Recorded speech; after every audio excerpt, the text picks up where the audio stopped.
Nagakalipay kita sa liwat karong gabi sa kaayo sa Ginoo nga gihatag diya kanato kining dugang nga opportunity sa pag-alagad sa Ginoo, especially sa pagtuon sa balaan nga pulong sa Ginoo.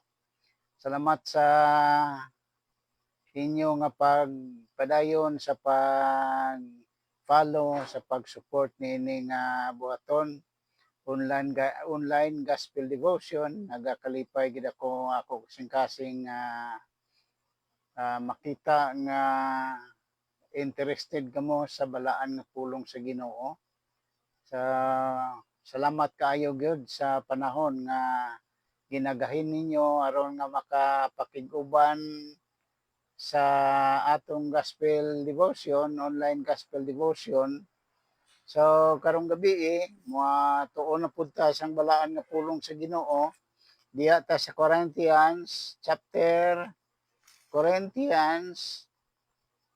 7 diha ta magatuon sang balaan nga pulong sa Ginoo.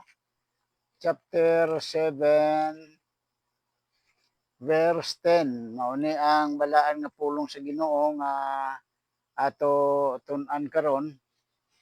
So ako basahon sa Bisaya gihapon na nga pagkasulti kay ang Dios nung kasubo makapahinulsol o makatultol kanimo ngadto sa kaluwasan o dili kini angay basulan apan kamatayon ang sangputan sa kalibutanong kasubo.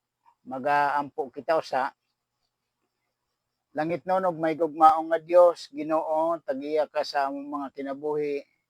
Daghang salamat sa padayon nga mga higayon ginahatag nimo diya kanamo makapadayon sa online gospel devotion. Nagtuo kami Ginoo nga kini kabubot-on nimo kini diya kanamo. Ngani karong gabi nagahangyo kami tagi kami kaalam malangit nun. Mga friends namo Ginoo sa Facebook kung asa man sila nga bahin sa kalibutan nga mga nasod Ginoo, salamat sa ilang interest Ginoo sa pagpaminaw sa iyong balang pulong. I-preserve sila natagi sila Ginoo kaalam nga langit nun aron Ginoong masabtan pud nila ang balaan ng mga pulong. Ang mga silingan nagaampo kami ikaw gyud magtabang pod kabayonta nga makasabot sila sa pagkaimportante sa balaan ng mga pulong. Ginatugyan namo karong gabi amo kinabuhi sa mahal nga ngalan ni Kristo Jesus nga manluluwas. Amen. Okay, bali karong gabi dili maayo kayo akong salamin Sa good evening dia sa kay Ma'am Sambuki, salamat sa padayon nimo nga pag-support. So ato nga tun-an karon nga gabi the contrast between godly sorrow and worldly sorrow. Mao ni ato nga kanono ang contrast ang nagkalahi sang godly sorrow Dios nun nga kasubo kag ang kalibutanon nga kasubo. So and I believe tanan ta nag-undergo gimata niini nga sa ato kasing-kasing mga kasubo nga nag-abot diya kanato so ato tun-an karong gabi ang pagkalahi nila sa godly sorrow excuse me, godly sorrow and worldly sorrow. So ato isgutan una kaning godly sorrow. Ang Dios nun nga kasubo. Ingon diya sa ato gibasa sa 10 ganiya, 2 Corinthians verse 7 at chapter 7 verse 10 ingon niya diya, kay ang Dios nung kasubo makapahinulsol og makatultol kanimo ngadto sa kaluwasan og dili kini angay basulan apan kamatayon ang sangputan sa kalibutanong kasubo. So una ang godly sorrow ang Diyos nun nga kasubo. This refers to a sorrow or grief that is rooted in the genuine awareness of sin. Kana di ay ang Diyos nung nakasubo kanang matinud-anon gyud nga nagkasubo ka tungod sang pagkaibalo nimo nga nakasala ka atubangan sa Ginoo, atubangan sa tao. So mao nang godly sorrow and a desire to please God. And ang naa sa imo kasing-kasing nganong niabot ang kasubo diya kanimo kay gusto nimo nga ang Ginoo imo nga madayeg pirmi sa imo kinabuhi. But probably by temptations na dala ka, so gitawag na siya godly sorrow. Ariyo, a desire to please God leading to repentance. So kay nakasala ka, tubangan sa tao ug sa Ginoo is mag mag-lead ka na diya kanimo sa pagpahinulsol or mahinulsol ka tungod sang sala nga nahimo nimo. That is godly sorrow, genuine nga kahibalo nimo nga nakasala ka sa Ginoo, so mangayo ka sa kapasayloan sa Dios. Ato i-take up ang repentance, ang word nga repentance. Godly sorrow when genuine leads to a change of heart and mind. Mao nang ang tinuod, ang tuod-tuod nga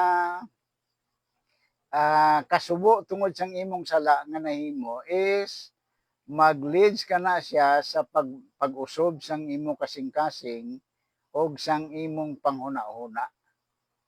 Ang repentance gitawag na siya nga turning away from sin and toward God. So biyaan nimo tong sala nimo nga nagpasubo kanimo and then magpaduol diya sa Ginoo.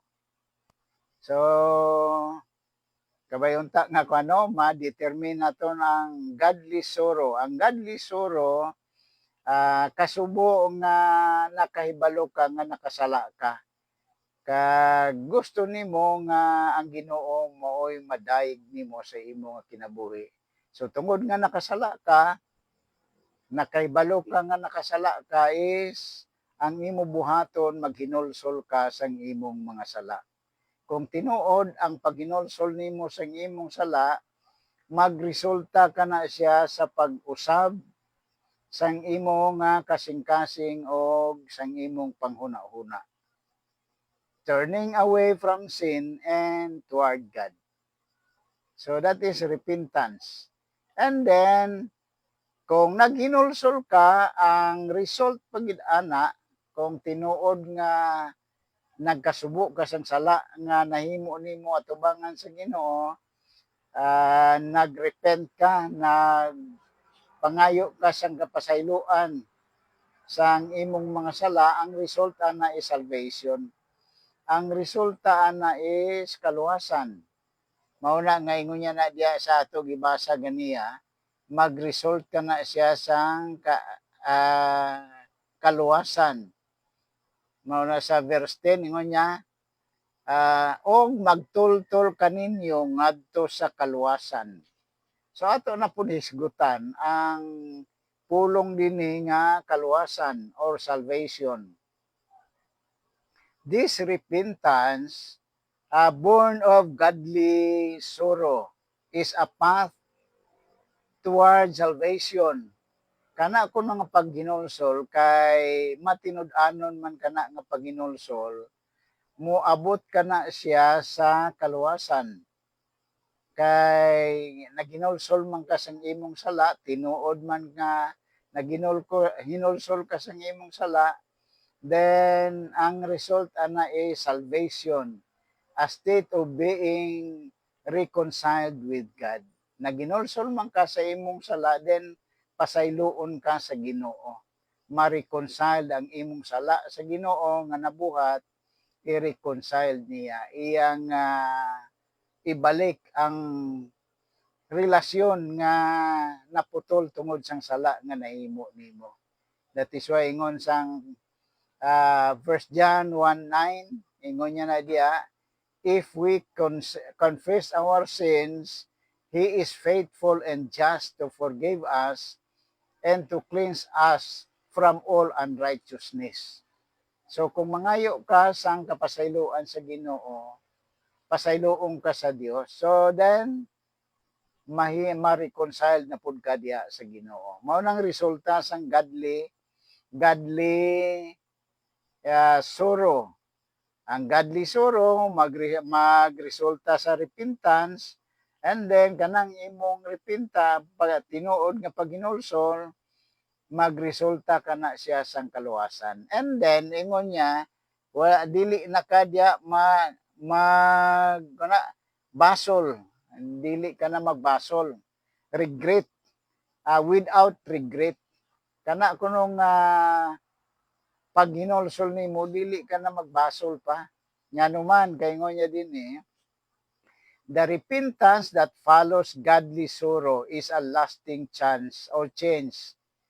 Kana kuno siyang pag hinulsol nimo, hangtod na kay naana kay relasyon ngadto sa Dios. Gipasaylo ka na sa Dios.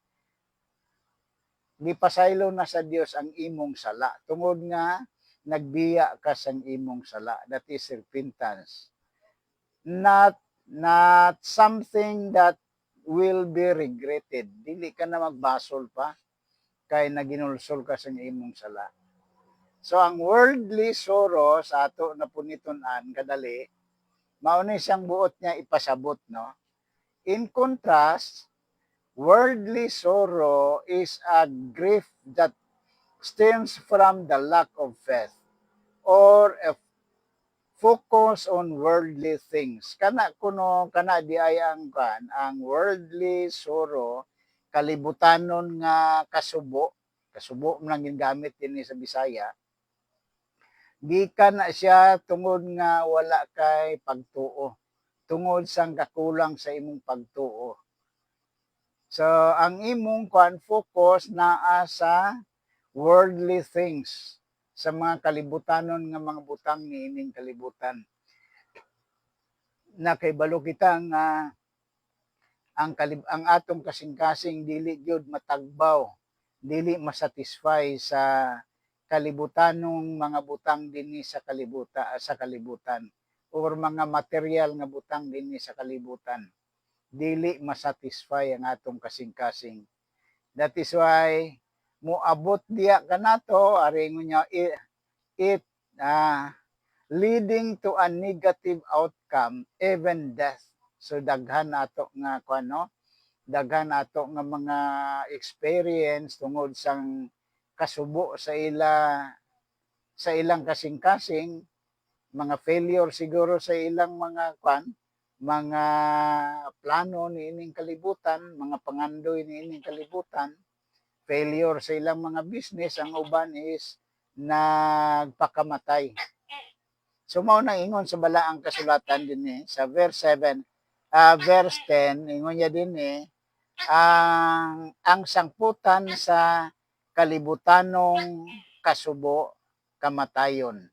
Kamatayon ang sangputan sa kalibutanong mga kasubo.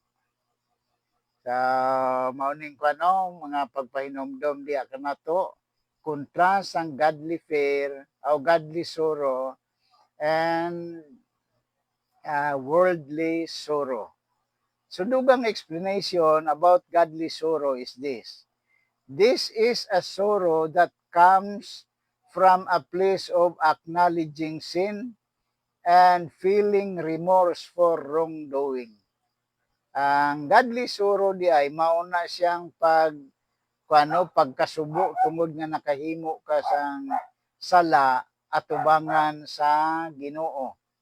So mauna nga nagkasubo ka. Si Haring David, usa ka instances sang nakasala siya sa Ginoo, ingon niya restore to me the joy of my salvation. So ang result di ay kung may sala ka tubangan sa Ginoo, mawala ang imong kalipay ngadto sa Ginoo. That is why godly sorrow mo balik ka diha sa pag-alagad sa Ginoo. So ultimately leading to repentance and a turning away from sin. So kay nakaibalo ka nga nakasala ka atubangan sa Ginoo, then mo balik ka sa Ginoo. That is why prayer ni Haring David is, restore to me the joy of my salvation. Ibalik diya kanako ang kalipay sa ako nga kaluwasan. Kay tinuod ang iya nga paghinulsol diya sa Ginoo. So that is godly sorrow. Ang worldly sorrow mao ni ang dugang pag nga pag pasabot diya kanato. By the way, good evening diya sa kay Pastor Mar. Salamat sa pagpakiguban nimo ka sa atong online gospel devotion. So padayon ta, worldly sorrow, this is a sorrow that stems from worldly concerns such as loss or disappointment, and doesn't necessarily lead to repentance or spiritual growth, but rather to death, is either physical or spiritual. So mao na dili gid siya ang worldly sorrows, dili siya ingon nga mo paduol siya sa Ginoo, kun dili mo palayo pagid siya sa Ginoo tungod sa mga disappointment niya. So hope and pray nga atong time will come, maybe mo abot diya kanato ang kasubo sa usa ka butang. Ang atong nga buhaton is hinulsulan nato ang ato nga nabuhat nga sala atubangan sa Ginoo. So and then dugang pagid nga mga pagpasabot may tungod sang worldly sorrow and repentance. Worldly sorrow and repentance. Godly sorrow or grieving over sin is not just a feeling, but a catalyst from genuine repentance, leading to a turning away from sin and towards God. Ang godly sorrow and repentance di ay mauna siya ang result niya kung genuine tinuod matinud-anon gid ka nga naginulsol sa imong nagkasubo ka sa imong buhat nga sala atubangan sa Ginoo. Ang result ana is biyaan nimo ang imong sala, and then magpaduol diya sa Ginoo.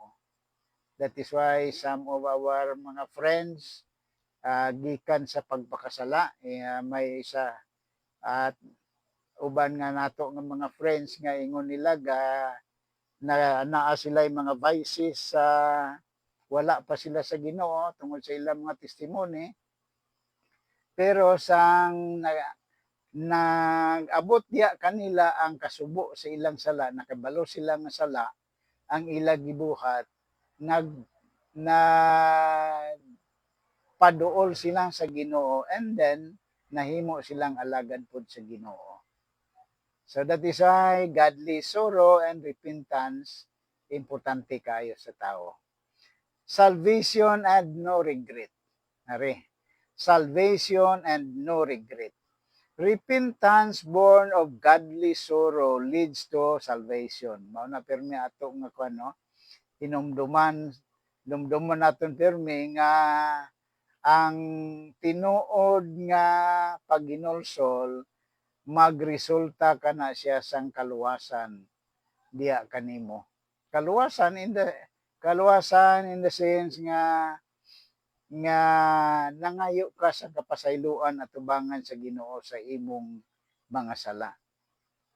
And then ang resulta na is pasayloon ka sa Dios tungod sang matinud-anon nimo nga pagpangayo sang kapasayloan sa imong sala at tubangan sa Ginoo. a path that brings no regret, but rather a sense of peace and restoration. So resulta na salvation and no regret, ari ingon niya din yo, rather a sense of peace and restoration. Ma-restore ka sa ato pang mabalik ang imong maayong nga relasyon at tubangan sa Ginoo, and then naa kay kalinaw sa imong nga kasing-kasing. So that is salvation and no regret. Worldly sorrow and death. Ari, ato tun-an po ni siya. Worldly sorrow and death. Kalibutanon nga buta nga kasubo kag ang kamatayon. In contrast, worldly sorrow, which might be sorrow over worldly losses or failures. So posible, ingon niya, posible mga failures nimo, losses bi sa imong mga jobs, imong mga trabaho, mga daghan nga mga calamities nga niabot diya kanimo. That is gitawag na siya worldly sorrow. Which might be sorrow over worldly losses or failures, can lead to a sense of despair and even death, both physically and spiritually. Duha ka ang result ni ana. Duha ka butang may tabo diya kanimo kung naay kalibutanon nga kasubo diya sa imong kasing-kasing. Ingon niya mamatay or mawala ang imong ang imong lawas, makuha ang imong lawas, mamatay imong lawas, and then ang imong espirituhanon pod nga relasyon ngadto sa Ginoo. Maupangan pod ang imong relasyon ngadto sa Ginoo. So in application nato ni sa kwaon bisag gamay ra.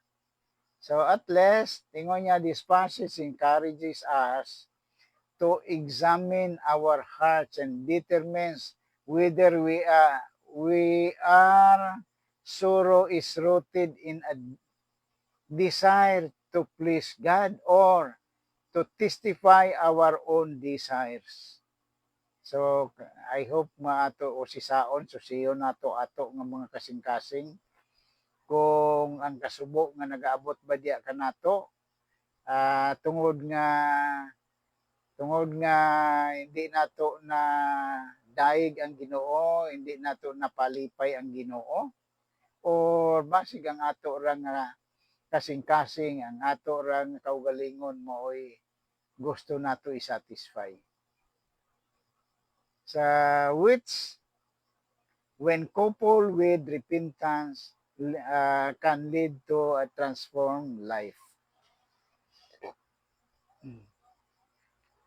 So kabay unta nga karong gabi makapainomdom kini kanato the contrast of godly sorrow and worldly sorrow.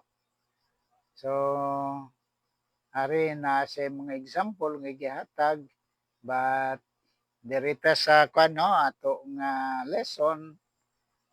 Okay, lessons nga ato makuha karong gabi between contrast nining godly sorrows and worldly sorrow. So, lesson number 1, makuha na to. Godly sorrow is a deep, heartfelt sorrow for sin that is directed toward God, leading to repentance and a turning away from sin. Mga lesson makita nato, no? Kung Diyos nun ka na siya nga kasubo sa ato pa, that is deep heartfelt sorrow for sin. Nagkasubo ka tungod sang sala nga imo na buhat at tubangan sa Ginoo. So resulta ana ingon niya, it can lead to repentance and turning away from sin.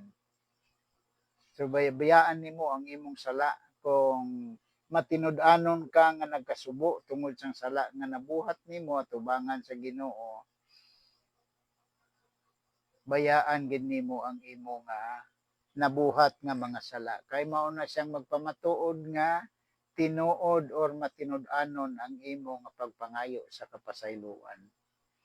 Worldly sorrow, ikaduha nga lesson makita nato, worldly sorrow is a sorrow that may acknowledge sin, but it lacks of genuine turning to God.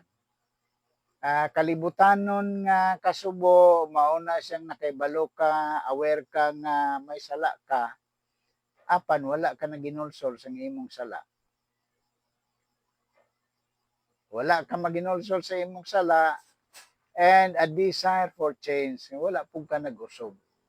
Wala ka nag-change sa imong kinabuhi, sa imong kasing-kasing, sa imong huna-una, walay nag-change.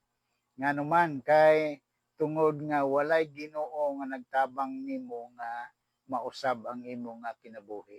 So karong gabi worldly sorrow nagapainomdom diya kanato kung igo ra ka nga nakaibalo ka sang sala, nagkasubo ra ka sang imong sala, pero wala ka nagpaduol sa Ginoo. And a desire for change kag wala pug kay huna-huna nga mag-usob sa imong sala nga ginabuhat. Good evening, Pastor Linas. Kamusta na kamo diya sa Secure? So atong online gospel devotion. So mo ni ato topic karong gabi worldly sorrow in contrast sa godly sorrow. So worldly sorrow, ingon na ako usbon kadali, is a sorrow that may acknowledge sin, but it lacks of genuine turning to God and a desire for change, often resulting in further harm and stagnation. So mauna siya ang worldly sorrow, kay balo ka nga sala, pero wala pud ka nag-change, wala pud ka nag-usog. Kalibutanon na siya nga kasubo. So ari ang mga pagining lesson makita nato, repentance and salvation. Godly sorrow produces repentance. Mao na pirmi ato nga hinumduman, godly sorrow produces repentance. Ang matinud-anon ang Dios nun nga kasubo magaresulta sa pagbiya nimo sa sala nga imo ginabuhat, which is a turning away from sin and towards God. Biya ka sa imong sala and then magpaduol ka diya sa Ginoo, mag-alagad ka sa Ginoo. Another one, this repentance, okay, this repentance born of godly sorrow leads to salvation and a restoration of relationship with God. So repentance and salvation.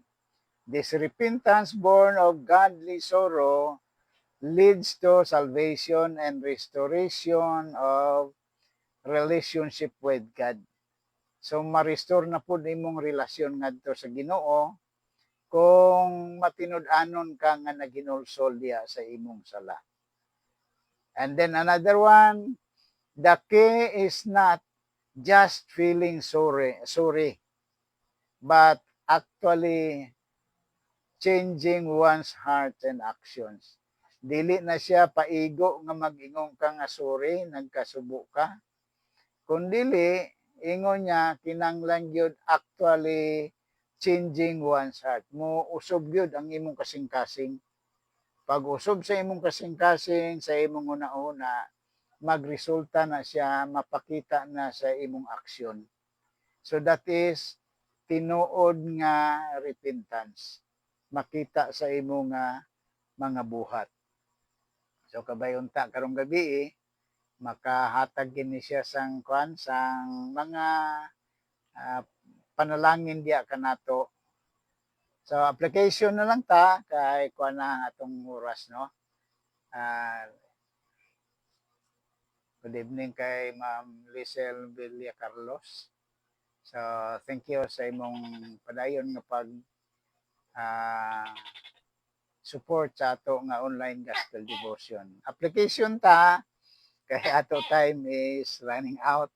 This verse challenge us to examine our hearts and determine whether our sorrow is godly or worldly.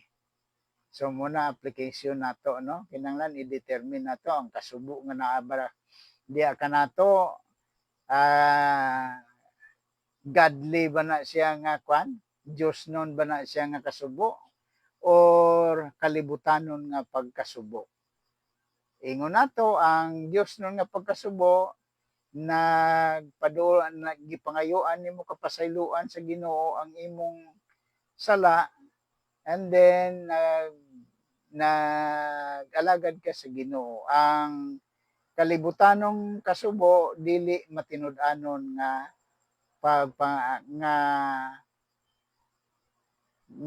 pagpangayo nimo, wala ka nangayo sang kapasayloan diya sa Ginoo. So it encourages us to seek guidance, to seek genuine repentance and to trust in God's grace and forgiveness. Naga-challenge kini diya kanato, nagahagit kanato nga mahimo kitang matinud-anon gyud ang ato nga paghinulsol. Kung matinud-anon ka nga naginulsol diya sa Ginoo, then ang resulta ni ana is mosalig ka diya sa grasya sa Ginoo. Kay pasayloon ka sa Ginoo. Basta matinud-anon ka nga pangayo sang kapasayloan diya sa Ginoo. And then another one is it reminds us that true repentance leads to a transformed life and a relationship with God. Mao na perminoy nung duman na to, through ang tinuod nga paghinulsol may ang resulta na kausaban sa imo nga kinabuhi. Dili paigo ingon sa natun-an nato, pag ingon nimo sorry, dili pa na paigo. So kinanglan pangayoan gid nimo sang kapasayloan ng imong sala. O kung tinuod nga pangayo ka sang kapasayloan sang imong mga sala, naginulsol ka sang imong mga sala, makita ka na sa imong adlaw-adlaw nga pagkinabuhi kay mag-transform, mag-usab ang imong pagkinabuhi. And a relationship with God. So, hope and praying makatabang kini diya kanato pasabot ang balaan nga pulong sa Ginoo. While the path of worldly sorrow leads to spiritual stagnation and decay.